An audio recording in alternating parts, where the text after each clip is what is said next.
C'était un des cadeaux d'Emmanuel Macron au moment de la crise des Gilets jaunes. Un coup de pouce au pouvoir d'achat de ceux qui travaillent. La suppression des cotisations et des impôts sur les heures supplémentaires a permis au second trimestre à 7 200 000 salariés de gagner 60 € en plus en moyenne, sans pour autant les inciter à faire du zèle. Julien Bigard, Jean-Jacques Buty. Gonfler son bulletin de salaire, gagner plus d'argent en travaillant davantage. C'était l'engagement d'Emmanuel Macron pour répondre à la crise des Gilets jaunes. Les heures supplémentaires seront versées sans impôt ni charges dès 2019.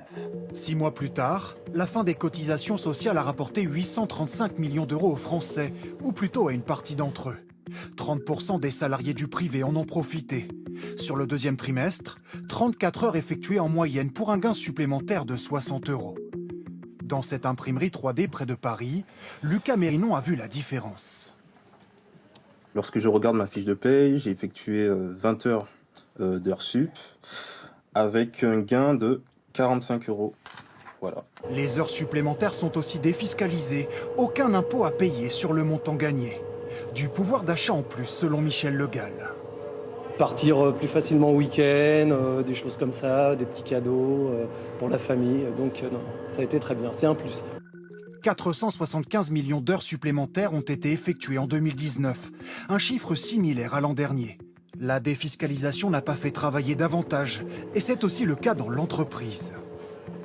La défiscalisation des heures supplémentaires n'a pas forcément agrandi le carnet de commandes. Ce sont deux choses totalement différentes. Et qu'elles amènent effectivement un gain aux salariés ne veut pas dire pour autant de faire des heures hebdomadaires aux salariés totalement inconcevables. Selon le gouvernement, la suppression des cotisations sociales sur les heures supplémentaires et leur défiscalisation représenteront 3 milliards d'euros de manque à gagner pour l'État.